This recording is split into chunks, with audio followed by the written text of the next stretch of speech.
Hello guys, ayan, ngayon ituturo ko sa iyo ngayon kung paano ka makakapag-activate, no? Paano ka makakapag-activate ng account mo sa Salve Your World, okay? So, punta na tayo. So, kung ikaw meron ka ng username, no? Meron ka ng username, tsaka meron ka ng password, nakapag-sign up ka na sa referral link ng sponsor mo, kailangan mo na lang is mag-activate, no? Para maging official member ka ng maging member ka na ng Salve World at ma-activate yung account mo, no? So ayun, una punta ka muna sa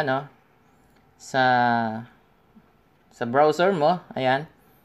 Type mo lang yung pwede mo nang i-search, no? Pwede mo nang i-search yung salveyourworld.com para makapag-login ka, no? Ayan. salveyourworld.com. Ayan. So, ayan. Pupunta ka lang dyan. So, ito yung lumabas. Then, magla-login ka lang dito, no? So, kung makikita mo dito, ayan. Ito yung login button, ano? So, i-click mo lang yan.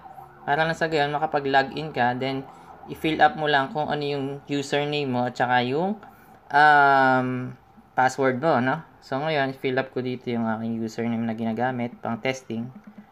Ayan. Ayan. Okay? So, ayan.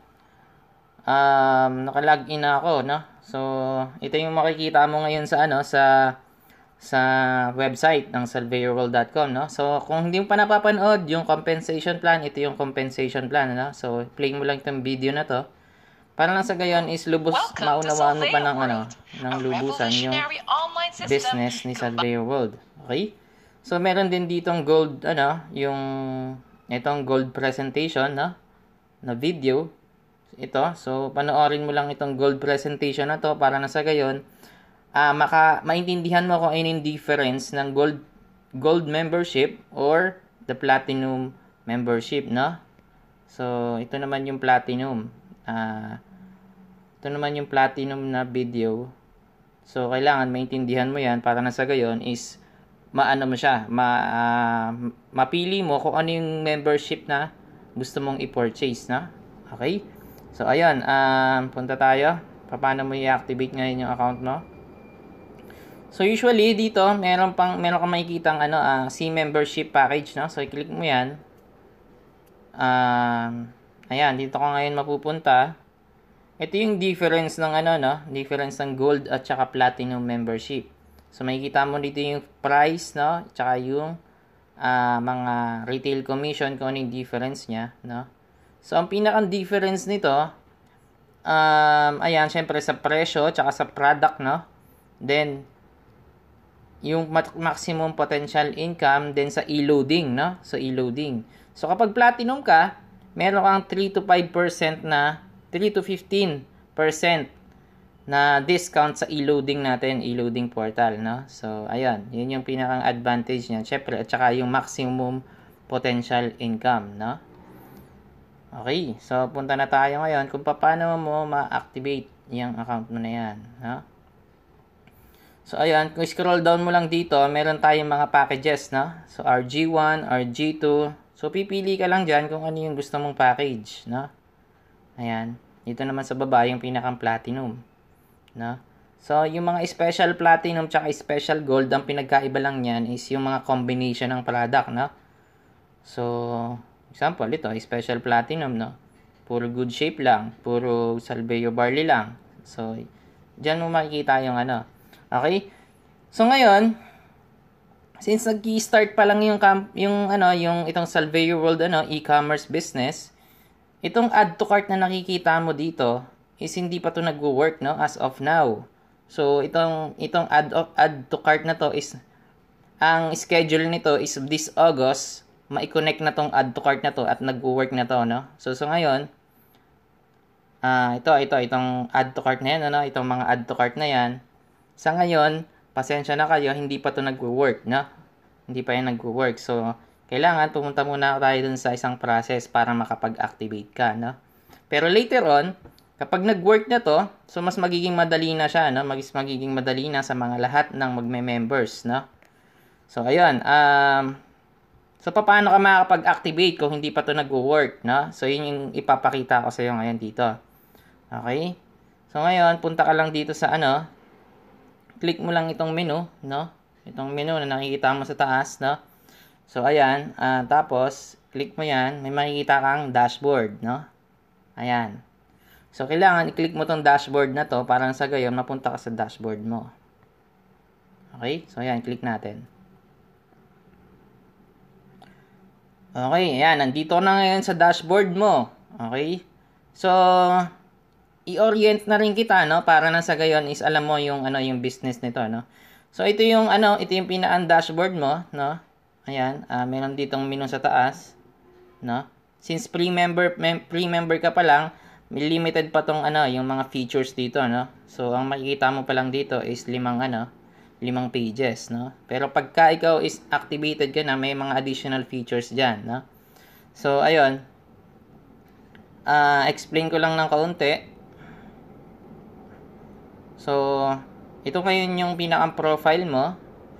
Then, itong makikita mo dito na business link, yan yung pinakang business link mo ng salveyoworld.com, no? So, ibig sabihin, ito yung gagamitin mo para mag-promote ng business ni Salveyo World. So, ang kinaganda nitong link na to, so kung mapapansin mo, itong link na to is yung username mo plus yung salveyoworld.com. Okay? So, ang gagawin mo lang dyan, i-copy mo lang yan para nasa gayon is, yan yung gagamitin mong para i-share or i-direct message sa messenger sa mga referrals mo. Okay? So, ayun.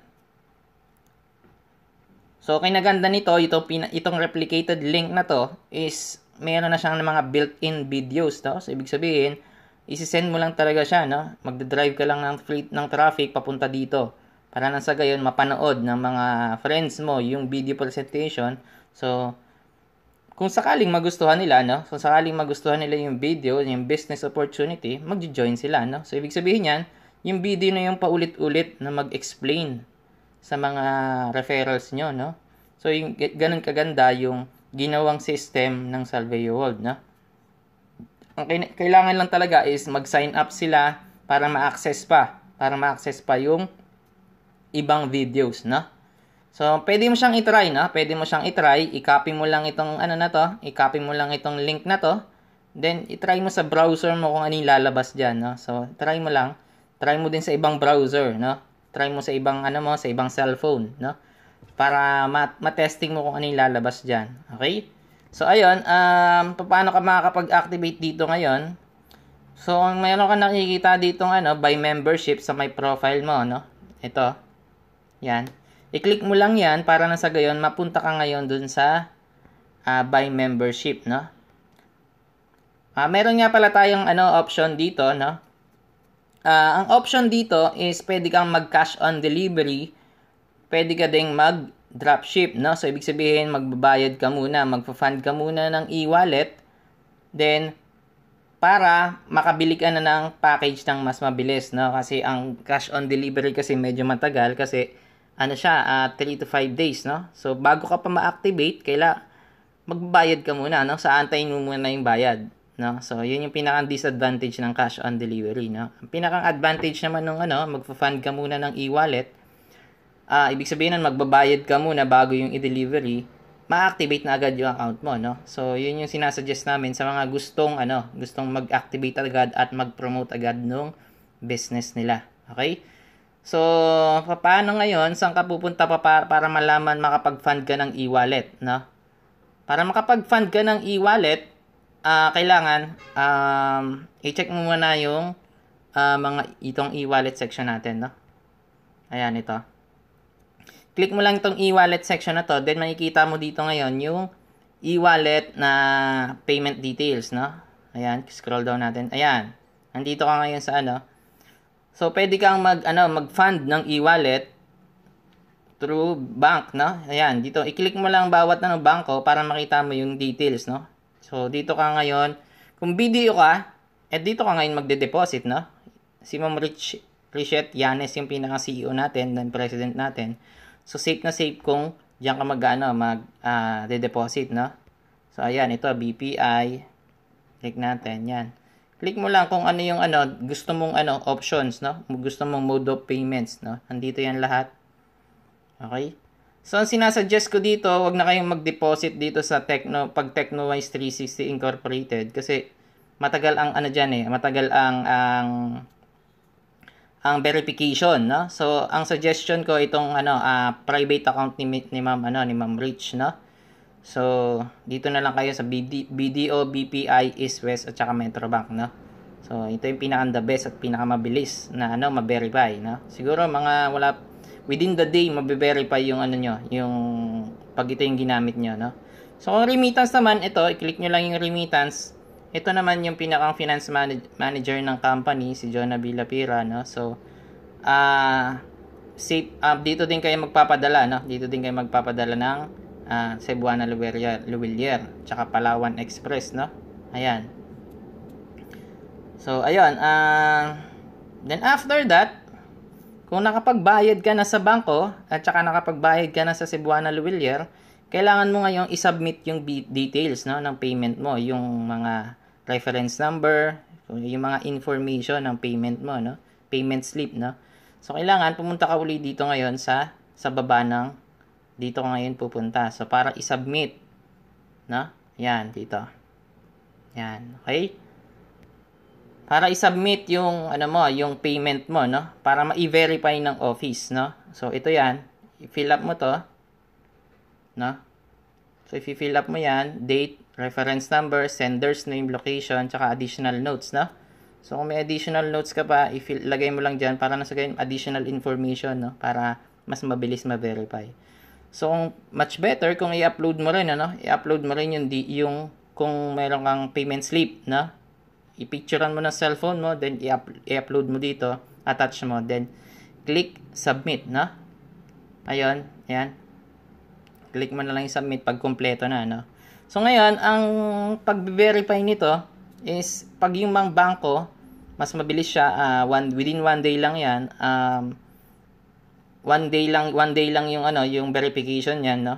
Pero pagka yung mga remittance, usually pag minsan umaabot siya ng 2 days, no? So, ayun. So, kailangan alam niyo rin kung gaano katagal. So, kailangan mag-antay lang kayo, no? So, ngayon, anong mangyayari niyan kapag nakapag-submit na kayo ng details, no? So, merong mangyayari niyan, kailangan may lumabas na pending dito, no? Yan. Kailangan may yan. Tulad nito, meron akong pending dati pa to, no? Tinesting ko lang siya dati. May lalabas dito na pending e-wallet transaction. Okay? So, kailangan may makita kayo yan kung nakapag-submit na kayo ng details. Okay? Kung wala dito, ibig sabihin yan, hindi pa gumana yung submit details niya, no? So, ayun. Paano nyo naman malalaman kung verify na, no? Paano nyo malalaman kapag na-verify na ng office? Malalaman nyo siya kapag itong e-wallet nyo dito, ito. Yan. Kung makikita nyo, 0 pa rin yan, di ba? Available e-wallet is 0, no? So, ibig sabihin yan, kung halimbawa, nakapagpadala ka na ng 1,599, then after 2 days, hinantay mo yung yung verification, kailangan itong 0 na to, available e-wallet na to, mag-reflect na dyan yung pinadala mo, no? Yung sinubmit mo na details, no? So, kapag meron ng laman yan, saka ka palang makakabili ng package, no? Saka ka palang, kasi itong e-wallet na to, ito yung gagamitin mo para pambili ng package, no? Itong e-wallet na to, pwede mo din gamitin pang load. Pwede mo rin gamitin pambili ng ibang products pagdating sa Technowise 360 website. Okay?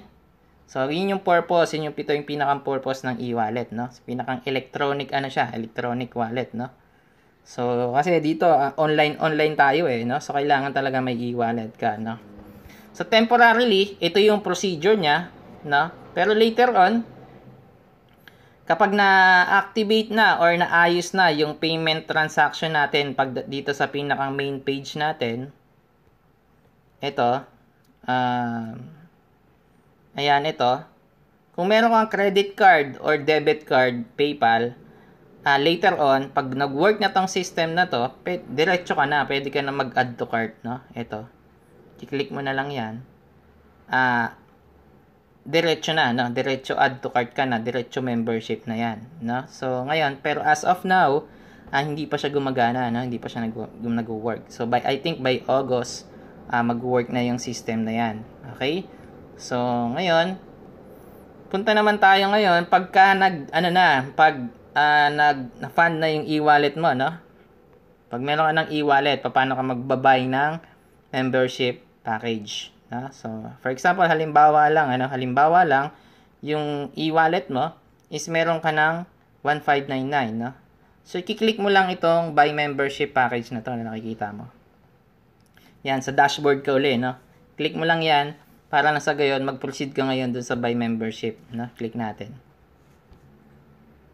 Ayan, so, i-scroll down mo lang. Ayan, may makikita ka dito, ayan. So, i-click mo uli itong buy package na to. Ayan, no? So, i-click mo lang uli yan para na sa gayon, mag-proceed ka sa next step. Okay? So, i-ano natin. Click natin. Ayan. So, pupunta ka ngayon dito, no? So, may mga package dyan. So, pili ka lang kung ano yung nagustuhan mong package, no? Then, i-ano mo lang yung dot dito. Ayan. Itong dot na nakikita mo dito. Ayan. Yung dot dyan. I-ano mo lang yan, no? Click mo lang. For example, ito. Pinili ko tong RG2, no? So, ayan. Then, check mo lang yung quantity, no? Ayan. So, submit mo ulit yung click mo na ulit yung submit. Ha? Ayan. Ito yung submit, no? So, click natin.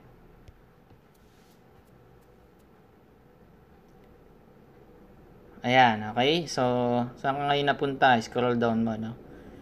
So, scroll down. Kailangan scroll down mo lang lagi para na sa gayon makita mo, no? Ito.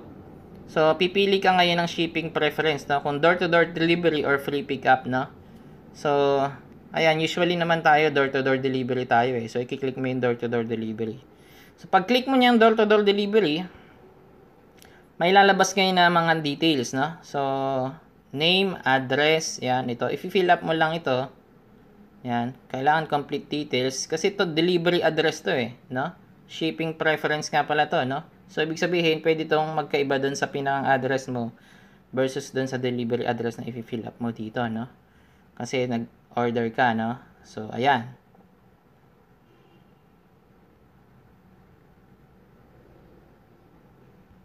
So, fill up mo lang ito. Then, click mo lang tong final step, no? Ito. So, click na natin yan, testing. I-fill up mo lang itong details dito, no? So, para na sa gayon proceed ka sa buy ng package, no? So, testing natin dito ngayon.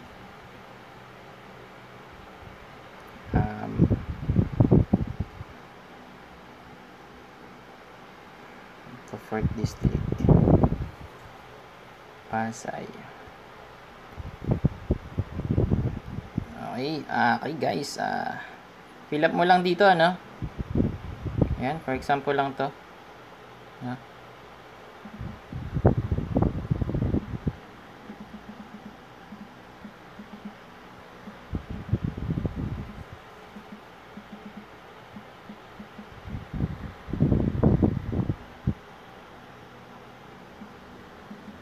Okay, ayan. Okay, so then final step, click mo lang itong final step, no? So para na sa gayon makapag-proceed ka dun sa final step. Ayan. So may makikita ka ngayon ditong go to payment, no? So itong go to payment na to, i-click mo lang yan. Ayan. Scroll down mo lang ulit kung ano nangyari dun sa ayan. So, 1,599 pesos. Ang mangyayari niyan, pwede kang kung may laman na yung e-wallet mo, pwedeng e-wallet, then, pwedeng cash on delivery, So, i-fill up ko lang dito yung, yung e-wallet or cash on delivery, no?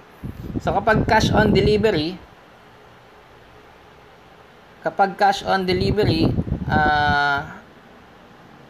ayan, wala. Balik tayo, no? Nawala. Ayan. Okay, kapag cash on delivery, i-click mo lang itong cash on delivery na to, no? So, kapag e-wallet naman, since naka e-wallet na to, kailangan e-wallet yung lumabas dito, no? no? So, ayan. Kiklik mo lang ito ngayong Pay Now dito. Okay?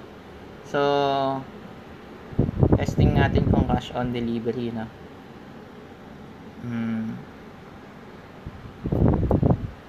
Ano yung lalabas? Ayan. So, ibig sabihin yan, lumabas na dito na meron akong pending na, ayan, you have one pending COD orders, no? So, ayan. So, makikita mo kung may pending ka ngayon na COD order history, no? So, makikita mo rin dito sa order history. Ayan. Ayan, i-click mo lang itong cash on delivery na 'di ba mayroon kang makikita dito na ayan, itong cash on delivery na page pagdating sa order history, no? So i-click mo lang 'yan, kailangan meron kang pending dito, no? Na makikita. Para lang sa gayon kung pumasok ba yung order mo, no? So pag pumasok 'yan, ibig sabihin niyan ipaprocess na, no? Ipaprocess na yung order mo ng company, no? Pagka naman e-wallet, dito yan, nandito yan sa order history mo dito, no? Sa order history mo o kaya dito sa pending, no? So parehas lang yan. So ayun, automatic pagka nag-fund ka ng e-wallet naman, pag nag-fund ka ng e-wallet, automatic pag meron ka nag-buy ka na ng package, ma-activate yan, diretso activate na yung account mo, no? So mapapansin mo na magkakaroon ka na ng diyan, ibang features pagdating dito sa dashboard mo, no? Then at the same time, itong free membership na to na nakikita mo dito, free member, magiging ka na niyan. Mababago yan. So ibig sabihin kung gold member ka, magiging gold member yan, no? Ang nalakalagay diyan, no? Kaya naman platinum member. Okay? So ayun, that's it guys. Ganun lang kadali kung paano mag-activate ng no? Ng account nyo or bumili ng package dito sa salveyoworld.com. Okay? So sa ngayon, as of now, yun muna yung process, no? Okay, thank you guys.